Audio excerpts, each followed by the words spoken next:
Hi friends, last ఎపిసోడ్లో చూసారంటే ఆ డాక్టర్ జూకి మెసేజ్ చేస్తాడు కదా, ఈరోజు ఈవినింగ్ మనం మీట్ అవుదామా అని. వెంటనే హీరోయిన్ చాయ్కి కాల్ చేసి చెప్తుంది కదా. ఇప్పుడు కట్ చేస్తే ఆ డాక్టర్ని చూపిస్తారు. వాడి ఫ్యూచర్ వైఫ్ ఉంది కదా, ఈ అమ్మాయి వచ్చి చాలానే రిచ్ అయిన ఒక అమ్మాయి. ఈ అమ్మాయి దగ్గర ఉన్న డబ్బుల కోసమే వీడు ఆ అమ్మాయితో తిరుగుతుంటాడు, అంతే తప్ప ఆ అమ్మాయి మీద వీడికి ప్రేమ అంతా ఏముండదు. అందుకే ఈ అమ్మాయి మాత్రమే కాకుండా చాలా మంది ఆ అమ్మాయిల్ని వీడు మోసం చేస్తుంటాడు. ఆ లిస్ట్లో ఇప్పుడు జూ కూడా ఉంది. ఇప్పుడు వాడి గురించిన డీటెయిల్స్ అన్ని చాయ్ కరెక్ట్గా చెప్పగా జూ షాక్ అవుతుంది. ఎలా వాడి గురించి అంత కరెక్ట్గా చెప్తున్నావు? ఫ్యూచర్లో నువ్వు ఒక సాధారణమైన సేల్స్ పర్సనే కదా, మరి ఆ డాక్టర్కి నీకు ఏం సంబంధం అని అడిగినప్పుడు చాయ్ ఇప్పుడే జూ దగ్గర అన్ని విషయాలు చెప్తాడు. వీళ్ళిద్దరూ డివోర్స్ తీసుకోవడానికి కూడా ఆ డాక్టరే కదా కారణం. ఆ విషయం అంతా జూకి ఇప్పుడే తెలుస్తుంది.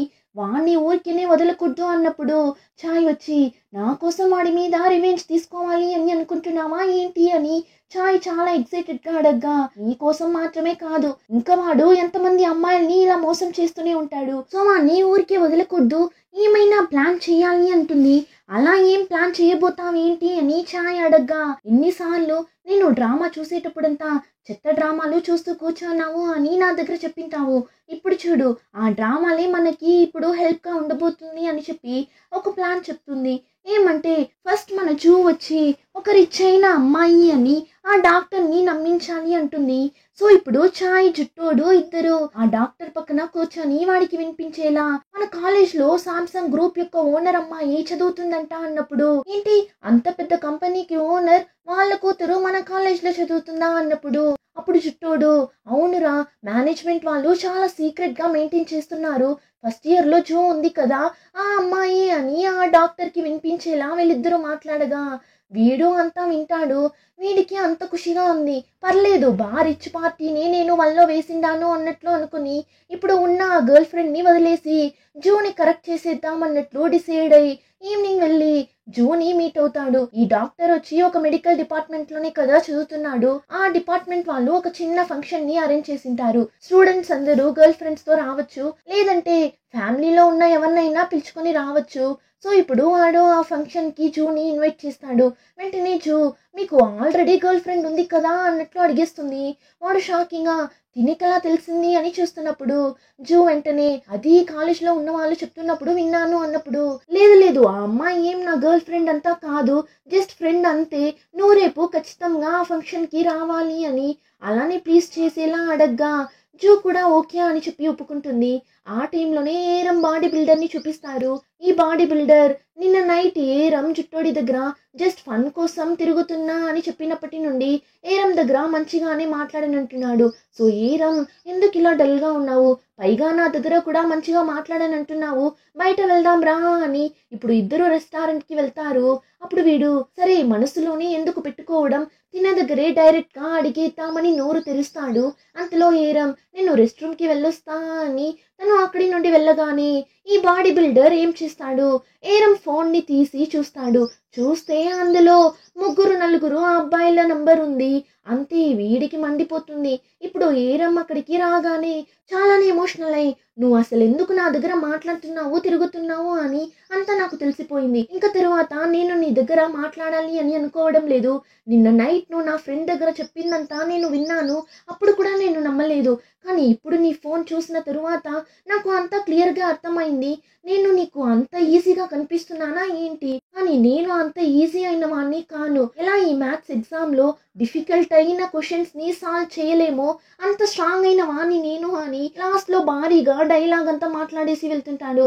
ఏరంకి అయితే ఏం అర్థం కావడం లేదు. ఇప్పుడు ఏమైంది అని ఇలా అరుస్తున్నాడు అని కన్ఫ్యూజ్ అయి చూస్తుంటుంది. కట్ చేస్తే నెక్స్ట్ డే హీరోయిన్ ప్లాన్ చేసినట్లు జూ ఆ డాక్టర్తో కలిసి ఫంక్షన్కి వెళ్తుంది. ఆ టైంలోనే చాయ్ వచ్చి, డాక్టర్ వైఫ్ ఉంది కదా, ఆ అమ్మాయిని పిలుచుకొని ఫంక్షన్ జరిగే ప్లేస్కి వెళ్ళాలి. ఈ అమ్మాయి కళ్ళ ముందే వాడిని తగిలించాలి అన్నదే హీరోయిన్ ప్లాన్. వీళ్ళు అనుకున్నట్లే అంతా జరుగుతుంటుంది. కానీ ఈ డాక్టర్ హీరోయిన్కి ఒక ట్విస్ట్ ఇస్తాడు. ఏమని చూస్తే, ఇప్పుడు జూ దగ్గర నీ దగ్గర కాస్త మాట్లాడాలి రా అని చెప్పి ఒంటరిగా పిలుచుకొని వెళ్ళి ఇప్పుడు జూని అలానే చాలా కోపంగా చూస్తుంటాడు. ఏమని చూస్తే, నిన్న వీడు లవ్ చేస్తున్న ఆ అమ్మాయి దగ్గరకు వెళ్ళి అడుగుతాడు, అవును శాంసంగ్ గ్రూప్ వాళ్ళ అమ్మాయి మన మన కాలేజ్లో చదువుతుందంట కదా, నీకు తెలుసా అని అడగ్గా ఆ అమ్మాయి అవునా, కానీ వాళ్ళ ఫ్యామిలీలో అమ్మాయిలే లేరు కదా, ఆ అబ్బాయి మాత్రమే కదా ఉన్నాడు, ఆ అబ్బాయి కూడా నాకు బాగా తెలుసు, మేమిద్దరం ఒకే స్కూల్లోనే కదా చదివాము అన్నట్లు చెప్పగా వీడికి అర్థమైపోతుంది వాడి దగ్గర ఏమో గేమ్ ఆడుతున్నారు అని. సో ఇప్పుడు జూ దగ్గర నిజం చెప్పు, ఎందుకు ఇలా చేశావు, నీతోనే ఒక అబ్బాయి తిరుగుతుంటాడే వాడెవడు, ఒకరోజు నీ గురించి నేను తప్పుగా మాట్లాడాను అని చెప్పి నన్ను నీళ్ళల్లో తోసేశాడు, మీరిద్దరూ కలిసి ఏమో ప్లాన్ వేస్తున్నారు, ఏంటది చెప్పు అని బెదిరించగా జూ భయపడిపోతుంది. నాకేం తెలీదు, నేను వెళ్తాను అని అక్కడి నుండి వెళ్ళాలని చూస్తుంది. కానీ వాడు చేయి పట్టి లాగి నేను మిగిలిన అబ్బాయిలలా అంతా కాదు, అమ్మాయిని అని కూడా చూడను, కొట్టేస్తాను అని జూని కొట్టడానికి చూస్తాడు. అంతలో అక్కడికి ముగ్గురు అమ్మాయిలు వస్తారు. వీళ్ళందరూ ఎవరు అని చూస్తే వీడి గర్ల్ ఫ్రెండ్సే. చాలా మంది అమ్మాయిలకి బాయ్ ఫ్రెండ్ గా ఉన్నట్లున్నాడు వీడు. చాయ్ అందరి దగ్గరకు వెళ్ళి వీడి గురించి చెప్పి ఇక్కడికి పిలుచుకుని వచ్చింటాడు. ఇప్పుడు ఈ అమ్మాయిలందరూ కలిసి ఫంక్షన్ జరుగుతున్న ప్లేస్ కి లాక్కుని వెళ్ళి వాడిని అవమానిస్తుంటారు. కరెక్ట్ గా చాయ్ ఫ్యూచర్ లో వీడికి వైఫ్ గా ఉన్న ఆ అమ్మాయిని కూడా పిలుచుకుని వచ్చేస్తాడు. వీడిప్పుడు ఆ అమ్మాయిని చూడగానే ఈ అమ్మాయిలందరూ మనల్ని వదిలేసినా పర్లేదు, కానీ ఈ అమ్మాయిని మాత్రం మనం వదలకూడదు అని చెప్పి ఆ అమ్మాయి చేయి పట్టుకుని వాళ్ళు చెప్పేదంతా నమ్మకుమా, నేను ఎవరిని మోసం చేయలేదు, నేను నిన్ని మాత్రమే లవ్ చేస్తున్నా, నన్ను నమ్ము అని అలానే అంత మంచోడిలా యాక్ట్ చేస్తుంటాడు. అప్పుడు పక్కన నిల్చోన్న చాయ్ వాడు చెప్పేదంతా నమ్మకు, వాడు అబద్ధం చెప్తున్నాడు అన్నప్పుడు వెంటనే వాడు లేదు, వాళ్ళే నీ దగ్గర అబద్ధం చెప్తున్నారు, నీ దగ్గర ఉన్న డబ్బు కోసమే ఇలా అంతా నీ దగ్గర అబద్ధం చెప్తున్నారు అన్నట్లు వీడు చెప్పగా ఈ అమ్మాయి వీళ్ళెవరు డబ్బు కోసం అంతా అబద్ధం చెప్పలేదు, నువ్వే నా దగ్గర ఇన్ని రోజులు అబద్ధం చెప్తూ తిరుగుతున్నావు అని ఫైనలీ అమ్మాయి వాడి రియల్ ఫేస్ ని తెలుసుకుంటుంది. ఇప్పుడు వాడి గురించిన నిజాలన్నీ అందరికీ తెలిసిపోయింది అన్న కోపంలో ఛాయ్ని పట్టుకొని కొట్టాలని చూస్తాడు. అంతలో హీరోయిన్ ఎంత ధైర్యం ఉంటే వాడిని కొట్టావు నువ్వు అని వాడిని ఒకే ఒక తన్ను తంతుంది చూడండి. అంతే, అక్కడే అలానే కింద పడిపోతాడు. ఫైనలీ ఈ ప్రాబ్లం అంతా సాల్వ్ చేసి హీరో హీరోయిన్ ఆ అమ్మాయి ముగ్గురు కూర్చొని మాట్లాడుతుంటారు. ఆ అమ్మాయి అయితే చాలా ఫీల్ అయ్యి ఏడుస్తుంటుంది. అప్పుడు జూ వాడిని పెళ్లి చేసుకున్న తరువాత ఈ విషయం అంతా తెలవడం కన్నా ముందే తెలిసింది అని సంతోషించు, ఊరికే ఎందుకు ఫీల్ అవుతున్నావు అన్నప్పుడు ఆ అమ్మాయి వాడు నన్ను మోసం చేస్తున్నాడు అని నాకు ముందే తెలుసు, కానీ వాడి మీద ఉన్న లవ్ వల్ల నాకేం తెలియనట్లు ఉన్నాను, ఎప్పుడైనా ఒక రోజు మారుతాడు అని అనుకున్నా, కానీ ఇప్పుడు మీరే నా లైఫ్ ని కాపాడారు అని ఇద్దరికి థ్యాంక్స్ చెప్తుంది. ఇంకా వాళ్ళు ఆ అమ్మాయి దగ్గర మాట్లాడిన తరువాత అక్కడి నుండి వెళ్తుంటారు. అప్పుడు హీరోయిన్ చెయ్యికి లైట్ గా దెబ్బ తగిలింటుంది. చాయ్ చూసేసి నేను నీకు చెప్పా కదా వాడి దగ్గర జాగ్రత్తగా ఉండు అని, ఇప్పుడు చూడు ఏమైంది అని చెప్పి జూకి బ్యాండేజ్ వేస్తూ ఇప్పుడు చాయ్ జూ దగ్గర ఆ అమ్మాయికి ఆల్రెడీ ఆ అబ్బాయి గురించి తెలిసినప్పుడు ఎందుకు బ్రేకప్ చేయకుండా వాడితో ఉన్నింది అన్నప్పుడు ఆ అమ్మాయి చెప్పింది కదా వాడిని ట్రూగా లవ్ చేసింది అని, అందుకే వాడు తప్పు చేసినా వాడిని మర్చిపోలేక వాడిని బ్రేకప్ చేయలేక ఉన్నింటుంది అన్నట్లు చెప్పి ఇప్పుడు జూ చాయ్ని ఎలా అంత లవ్ చేసింటుంది అదంతా తలుచుకుంటూ కూర్చోంటుంది. అంతేకాకుండా చాయ్ వేరే అమ్మాయితో తిరుగుతున్నాడు అనే కదా డివోర్స్ ఇచ్చింటుంది. కానీ ఇప్పుడు జూకి అదంతా నిజం కాదు అని తెలిసి ఫీల్ అవుతూ కూర్చున్నప్పుడు ఆ ప్లేస్లో చిన్నపిల్లలు ఆడేలా చిన్న ప్లే గ్రౌండ్ ఉంది. ఇప్పుడు దాన్ని చూడగానే జూ చాయ్ ఇద్దరికి సూజిన్ గుర్తొస్తాడు. ఇద్దరు కూడా సూజిన్ని చాలానే మిస్ అవుతారు. సో చాలా ఎమోషనల్ అవుతుంటారు. ఇద్దరి వల్ల అస్సలు కావడం లేదు. ఇంకా తరువాత ఇక్కడ ఉండకూడదు అని ఇద్దరు అక్కడి నుండి వెళ్తున్నప్పుడు చాయ్ జూ దగ్గర ఆ రోజు నైట్ నువ్వు ఆ షోలో సూపర్గా పాడావు, నిన్ను లవ్ చేస్తున్న ఆ టైంలో నువ్వు బాగా పాడుతావు అని నాకు తెలుసు, కానీ ఆ తరువాత నువ్వు పాటలు పాడుతావు అన్న విషయాన్ని నేను మర్చిపోయాను, కానీ ఆ రోజు నువ్వు చాలా బాగా పాడావు అన్నప్పుడు హీరోయిన్ నువ్వు ఇలా అంతా మాట్లాడవే నీకేమో అయినట్లుంది కదా అని జో నవ్వుతూ అక్కడి నుండి వెళ్తుంటుంది. అలానే ఇప్పుడు ఆ డాక్టర్ని చూపిస్తారు. బాగా దెబ్బలు తినేసి నడవలేక నడిచి వెళ్తుంటాడు.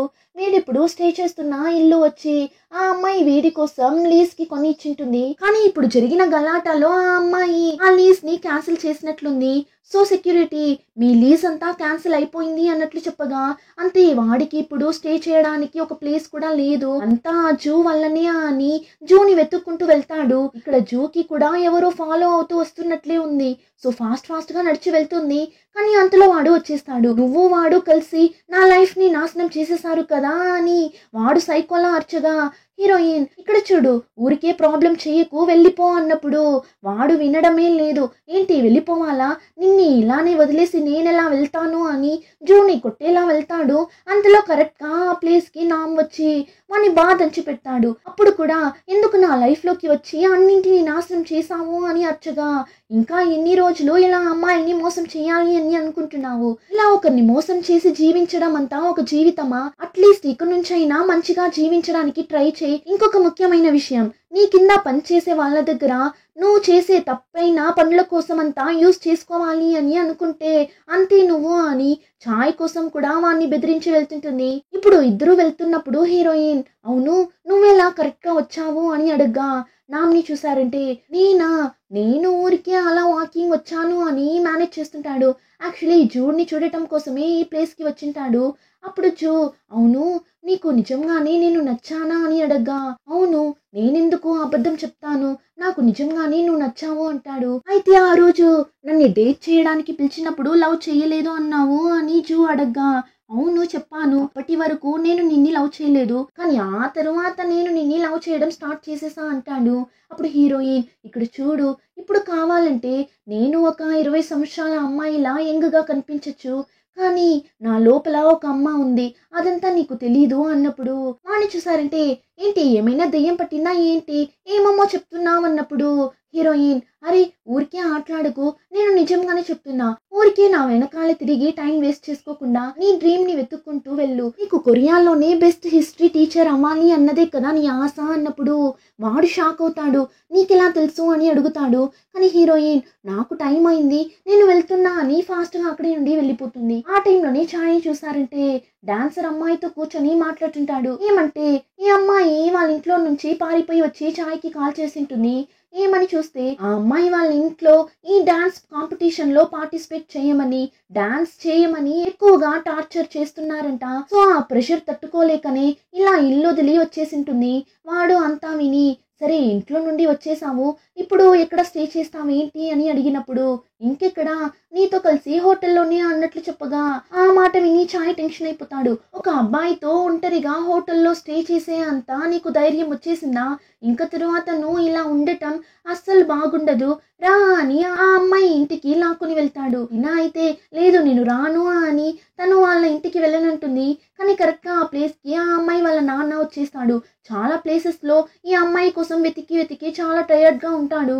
ఇప్పుడు ఆ అమ్మాయి దగ్గర ఏం ప్రాబ్లం ఉన్నా ఇంటికెళ్ళి మాట్లాడుకుందాం రామా, కోపగించుకోకు అని కాస్త నెమ్మదిగా చెప్పడంతో డాన్సర్ అమ్మాయి కూడా సరే అని వెళ్ళిపోతుంది. ఇప్పుడు అలానే కట్ చేసి ఏరం బాడీ బిల్డర్ ని చూపిస్తారు.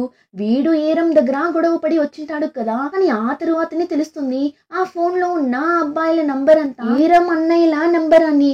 ఇప్పుడు ఈ నిజం తెలిసిన వెంటనే సారీ నేనే తప్పుగా అర్థం చేసుకున్నా అని మళ్ళీ ఇద్దరు కలిసిపోతారు. ఆ టైంలోనే జూని చూపిస్తారు.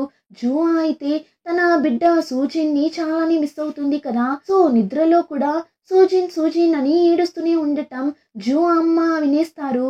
సో ఇప్పుడు జూ దగ్గర, అవును ఆ సూజిన్ ఎవరు, నువ్వు లవ్ చేస్తున్నా అబ్బాయి పేరా అది, నువ్వు ఎవరిని లవ్ చేస్తున్నా నా దగ్గర చెప్పు, నేను నీకు హెల్ప్ చేస్తాను అన్నప్పుడు జూ నవ్వుతూ, మనం ఎక్కడైనా బయట వెళ్దామా, అప్పుడే నాకు కాస్త రిలాక్స్ గా ఉంటుంది అంటుంది. అలానే కట్ చేస్తే నెక్స్ట్ డే ఛాయ్ ఇంకా డాన్సర్ అమ్మాయి ఇద్దరు కూర్చొని మాట్లాడుతుంటారు. అప్పుడు ఆ అమ్మాయి, నిన్న నైట్ నేను ఇంటికి వెళ్ళిన వెంటనే మా అమ్మ నాన్న దగ్గర మాట్లాడాను, వాళ్ళు నీకేం నచ్చిందో అది చేయి, మేము నిన్ని ఇబ్బంది పెట్టము అని చెప్పేశారు, ఇప్పుడే నాకు హ్యాపీగా ఉంది అన్నప్పుడు ఛాయ్ వచ్చి, నేను చెప్పా కదా అమ్మా నాన్న దగ్గర నువ్వు ఏమనుకుంటున్నావు, నీ మనసులో ఏముంది అని వాళ్ళ దగ్గర చెప్తేనే కదా తెలుస్తుంది అని చెప్పగా ఆ అమ్మాయి, నీకు నేను నిజంగానే నచ్చానా, లేదు ఎందుకు అడుగుతున్నా అంటే, నిన్న నేను మనిద్దరం హోటల్లో స్టే చేద్దామని చెప్పినప్పుడు ఈ ప్లేస్ లో వేరే అబ్బాయి ఉండింటే నాతో కలిసి ఉండటానికి ఓకే చెప్పింటారు, కానీ నువ్వు అలా కాదు అని తిరిగి మా ఇంటికే పంపించావు. ఆ టైంలోనే నువ్వు నాకు అడ్వైస్ ఇచ్చేటప్పుడు నీతో మాట్లాడేటప్పుడు అంతా సేమ్ మా నాన్న ఎలా కేరింగ్ గా మాట్లాడుతాడో అలానే నువ్వు కూడా మాట్లాడుతున్నావు, నువ్వు చాలానే డిఫరెంట్ గా అనిపిస్తున్నావు అంటుంది. ఇంకా వీడు ఆ అమ్మాయి దగ్గర మాట్లాడేసి క్లాస్కి వెళ్తే వీళ్ళ సీనియర్ ఒక అతను ఉంటాడు కదా, స్టార్టింగ్ లో పనిష్మెంట్ అంతా ఇచ్చాడే అతను అందరి దగ్గర నేను పెద్ద ఆర్కిటెక్ట్ ని అవుతాను అన్నట్లు చెప్తుంటాడు. కానీ అతను ఫ్యూచర్ లో ఒక ఇన్సూరెన్స్ ఏజెంట్ గా పనిచేస్తుంటాడు. ఈ విషయం చాయ్కి బాగానే తెలుసు. సో ఏం చెప్పలేక చూస్తుంటాడు. ఇలా అంతా ఆల్మోస్ట్ అందరి లైఫ్ లోనూ జరిగింటుంది. చిన్నప్పుడు చాలానే ఆశపడింటాం, నేను అలా అవ్వాలి ఇలా అవ్వాలి అని. అందులోనూ ఒక్కొక్క క్లాస్ చేంజ్ అయ్యేటప్పుడు మన అంబిషన్ కూడా చేంజ్ అవుతూ వచ్చేది. కొంతమందికి వాళ్ళు ఆశపడినట్లు జరిగిండొచ్చు, కానీ చాలా మందికి వాళ్ళ డ్రీమ్ గానే మిగిలిపోయింటుంది. సేమ్ అలానే చాయ్కి కూడా వాడు మూవీ డైరెక్టర్ అవ్వాలి అనే ఆశపడింటాడు. కానీ వాడు ఫ్యూచర్లో సేల్స్ పర్సన్గా అయింటాడు. అదంతా తలుచుకొని ఫీల్ అవుతున్నప్పుడు అలానే జూని చూపిస్తారు. వాళ్ళ అమ్మతో పాటు బయట వెళ్ళింటుంది. ఆ ప్లేస్లో ఒక చిన్న అబ్బాయిని చూస్తుంది. అప్పుడు ఆ అబ్బాయిని చూడగానే జూకి సూజన్ గుర్తొచ్చేస్తాడు. అంతే, కంట్రోల్ చేసుకోలేక వాళ్ళమ్మని హక్ చేసుకొని అంతలా ఏడుస్తుంది. యాక్చువల్లీ జూకి బేబీ పుట్టినప్పుడు వాళ్ళమ్మ ప్రాణాలతో ఉండిండరు, అప్పటికే చనిపోయింటారు. సూజన్ పుట్టినప్పుడు అందరూ వచ్చి చూసింటారు, హ్యాపీగా ఫీల్ అయింటారు. కానీ ఇలాంటి టైంలో వాళ్ళమ్మ లేరు అని సూజన్ చాలానే ఏడ్చింటుంది. అందుకే ఇప్పుడు వాళ్ళమ్మని హక్ చేసుకొని అంతలా ఏడుస్తుంటుంది. అలానే ఎపిసోడ్ కూడా కంప్లీట్ అవుతుంది. రిమైనింగ్ స్టోరీని నెక్స్ట్ ఎపిసోడ్లో చూద్దాం. ఇంకా ఈ వీడియో నచ్చితే like, share and subscribe. Thank you.